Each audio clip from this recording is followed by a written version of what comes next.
तो छत्तीसगढ़ में हड़ताल पर सख्ती के बाद क्या सरकार सुलह के मूड में है? सीएम भूपेश बघेल के बयान से ऐसे ही संकेत मिल रहे हैं। प्रदेश में सरकारी कर्मचारियों की हड़ताल के बाद सरकार ने सख्त रुख अपनाया था, सैलरी काटने के आदेश दिए थे। शासकीय कर्मचारियों ने इस आदेश की प्रतियां जलाई, लेकिन अब सीएम ने कहा कि बातचीत का रास्ता हमेशा खुला है। इससे कर्मचारी संगठनों को भी उम्मीद जागी है। बातचीत का रास्ता तो हमेशा खुला है, कौन रोक रहा है? बातचीत करे अधिकारी स्तर पर।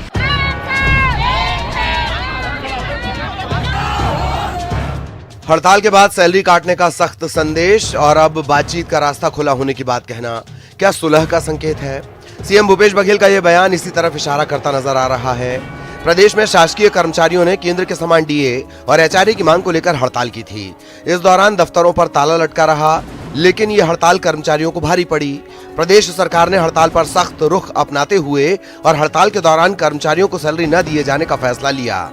इस फैसले पर कर्मचारी विरोध कर रहे हैं, आदेश की प्रतियां जलाई जा रही हैं। शासकीय कर्मचारी आदेश के खिलाफ लामबंद हो रहे हैं और रायपुर समेत कई जिलों में आदेश की प्रतियां जलाकर विरोध जताया है। आंदोलन पर जाने की बात भी कही गई है।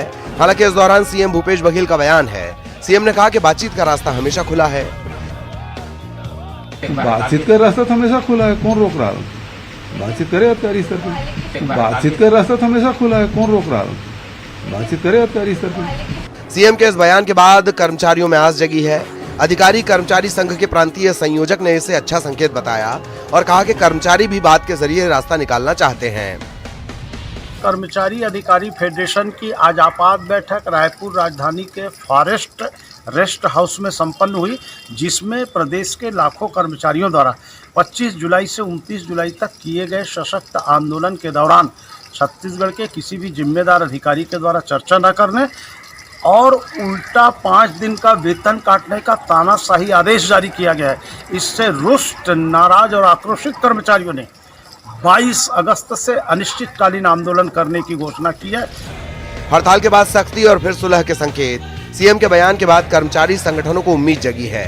अब यह देखना होगा कि प्रदेश सरकार कर्मचारियों की मांग पर क्या फैसला लेती है और कर्मचारी सरकार के फैसले से कितने सहमत होते हैं। Bureau report, news 18।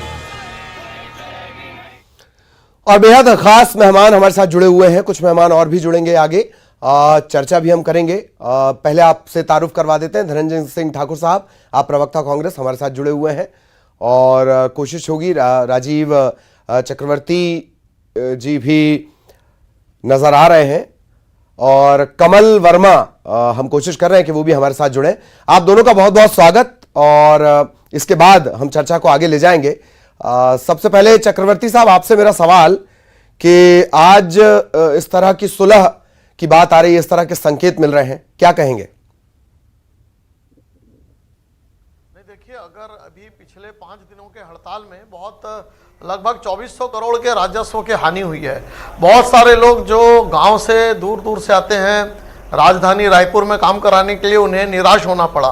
तो ये बहुत एक निराशा की स्थिति है और एक दुर्भाग्यजनक बात जो हुई है कि मुख्यमंत्री जी कहते हैं कि सुलह का रास्ता खुला हुआ है, लेकिन हड़ताल के 5वें दिन 5 दिन का वेतन काट देना, तो जो लगभग मूल वेतन का 25% होता है, अगर लेकिन चक्रवर्ती साहब, काट देते छत्तीसगढ़ कर्मचारी अधिनियम का रास्ता, छत्तीसगढ़ कर्मचारी अधिनियम के मुताबिक तो वो कार्रवाई बनती है, क्योंकि सारे एक साथ हड़ताल नहीं कर सकते और उस पर भी नहीं जा सकते, एक साथ अवकाश भी नहीं ले सकते।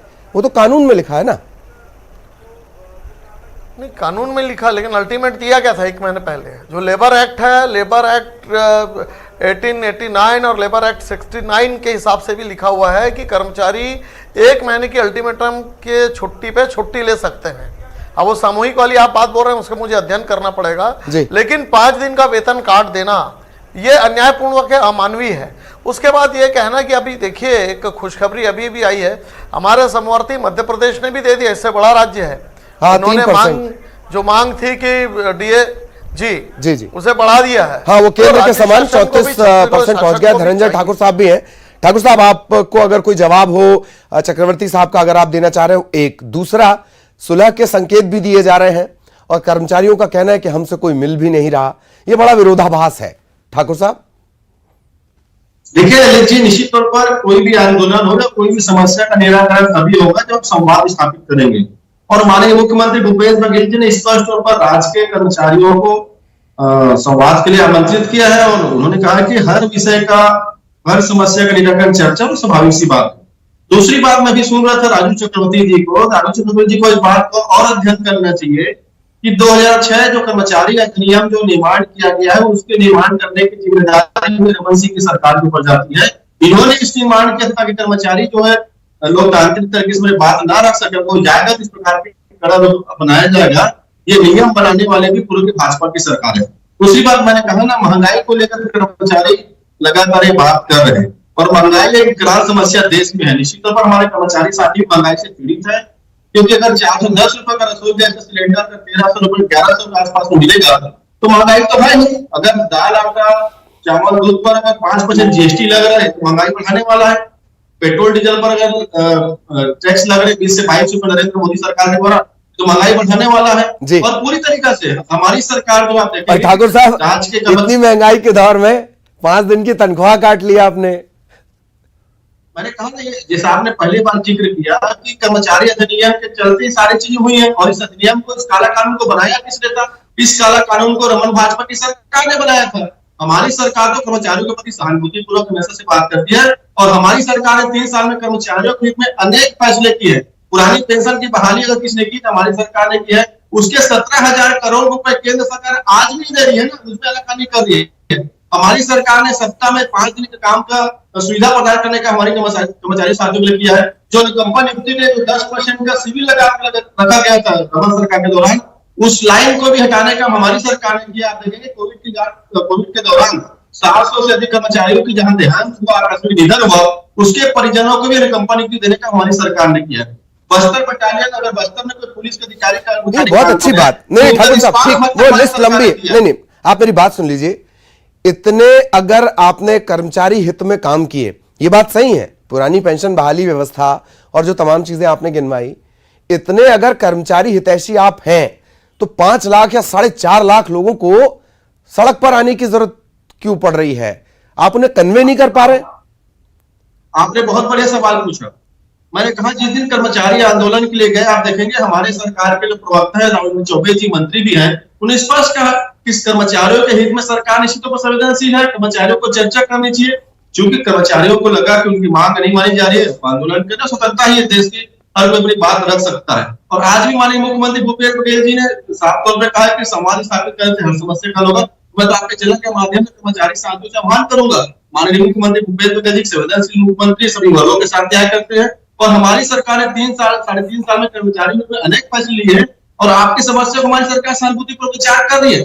मैंने कहा ना, महंगाई इसकी जड़ है और महंगाई के लिए नरेंद्र मोदी की सरकार जिम्मेदार है, लेकिन फिर भी कर्मचारियों को तकलीफ है और सरकार को सहानुभूति पर विचार कर रही है।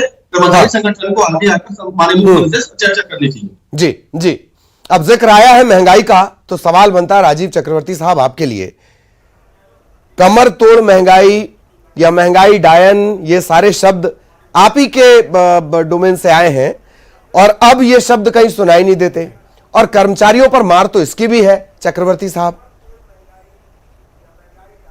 नहीं देखिए, ये महंगाई जो भत्ता बढ़ता है वो प्रतिवर्ष लगभग 2 से 2.5 वर्ष बाद रिव्यू होता है कर्मचारियों के सैलरी का, चाहे वो प्राइवेट सेक्टर हो या वो सरकारी संस्थान हो। हाँ। अब महंगाई बढ़े या ना बढ़े, लेकिन महंगाई भत्ता बढ़ाया जाता है।